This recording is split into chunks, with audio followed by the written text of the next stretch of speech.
जैसा कि आप सभी लोग जान रहे हैं कि केंद्रीय मंत्री और लोक जनशक्ति पार्टी के संस्थापक रामविलास पासवान अब हमारे बीच नहीं रहे।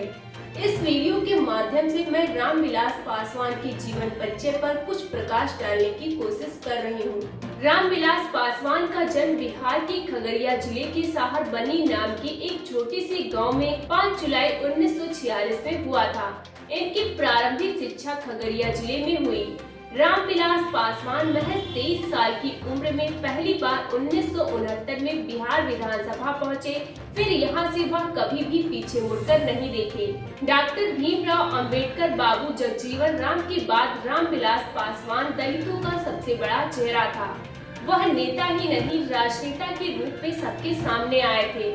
रामविलास पासवान दलितों, शोषित गरीबों के लिए संघर्ष ही उनकी राजनीति थी। आपको बता दें कि गिनीज बुक में जीत का अंतर का रिकॉर्ड रामविलास पासवान के नाम ही दर्ज है। सन 2000 में उन्होंने लोक जनशक्ति पार्टी की स्थापना की। रामविलास पासवान को 6 प्रधानमंत्रियों के साथ कार्य करने का अनुभव है। अधिक जानकारी के लिए जानिए हमारे संवाददाता विनय कुमार से। आप देख रहे हैं अखंड भारत न्यूज। मैं विनय कुमार प्रतिदिन की भांति आज भी आपको विधानसभा इलेक्शन 2020 बिहार की कुछ नई बातें बताऊं। उससे पहले मैं आपको बता दूं कि आज भारत की राजनीति का अहम चेहरा रामविलास पासवान अब इस दुनिया में नहीं रहे। रामविलास पासवान दलित नेता ही नहीं, बहुत बड़े राजनेता थे। उनका संघर्ष दलितों, पिछड़ों, गरीब गुरबों की संघर्ष के लिए जो उनका जीवन बीता, ये आप भी जानते हैं। रामविलास पासवान का जन्म बिहार राज्य के खगड़िया जिले के अंतर्गत अलौली प्रखंड के एक छोटा सा गांव में हुआ था। उनकी प्रारंभिक शिक्षा अपनी निकटवर्ती शहर खगड़िया में हुआ। बाद में उन्होंने कानून की पढ़ाई के लिए बिहार के राजधानी पटना आए। आपको बता दें कि रामविलास पासवान अपना कैरियर बिहार पुलिस को दे चुके थे, विभाग में दे चुके थे, लेकिन उस समय एक पार्टी को दलित शिक्षित नौजवान की आवश्यकता थी। रामविलास पासवान 1969 ईस्वी में मात्र 23 साल की अवस्था में बिहार विधानसभा पहुंचे।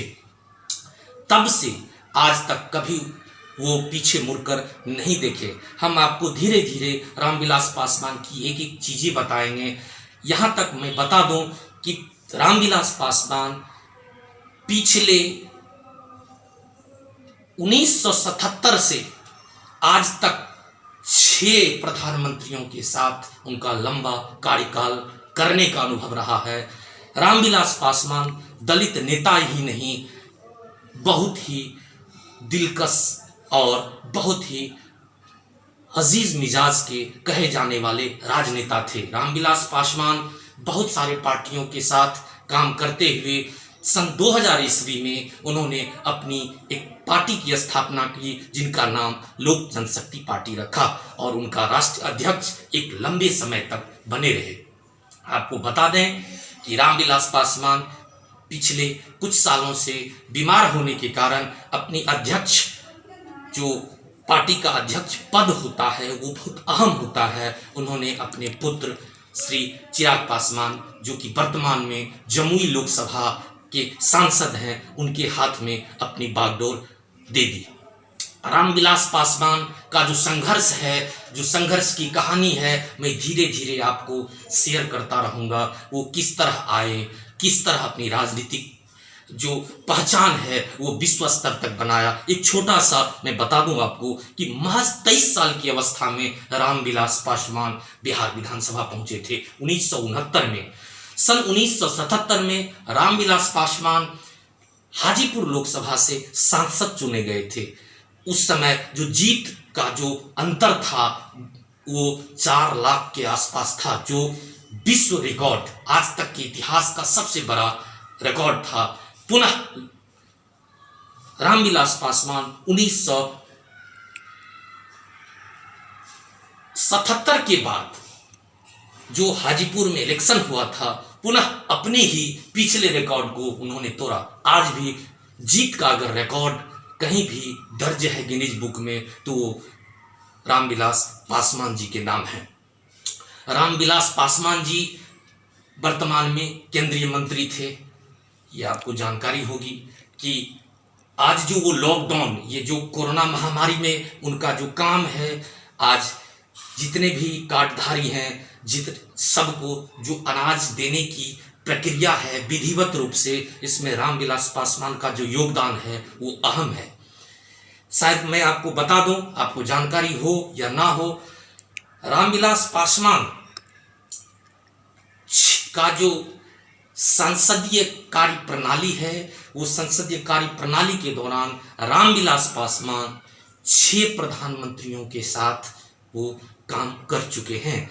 और रामविलास पासवान को वर्तमान में जो उनके साथ एक पदवी आई थी कि उन्हें मौसम वैज्ञानिक कहा गया था, कि प्रधानमंत्री कोई हो, चाहे सत्ता हो या विपक्ष हो, लेकिन वो पिछले 30 सालों से इस भारत में किसी न किसी मंत्री पद पर आसीन हुआ करते थे। ऐसा कहा गया ही नहीं, सत्यता है। रामविलास पासवान की एक और नई बातें मैं, जो मुझे जानकारी है, मैं धीरे धीरे सारी चीज़ उनकी मैं बताऊंगा। उनकी संघर्ष की कहानी, उनकी जो कार्य करने की कहानी, उनकी इस भारत देश में दलितों गुर्गों के लिए क्या कुछ किए, वो मैं सारी कहानी आपको बता दूंगा। उन्होंने, रामविलास पासवान 11 इलेक्शन में 9 बार जीते थे, लोकसभा हो राज्यसभा हो, ऐसा रिकॉर्ड उन्हीं के साथ है। ये थे रामविलास पासवान, ये थे रामविलास पासवान की एक छोटी सी कहानी। वो नेता ही नहीं, प्रखर वक्ता भी थे। दलितों के संघर्ष के लिए जो उनका योगदान है इस भारत की राजनीति में, भारत की दलितों पिछड़ों की जो आगे बढ़ाने में, वो काफी प्रासंगिक है, काफी निर्णायक है, काफी प्रशंसनीय है और सराहनीय है। नमस्कार।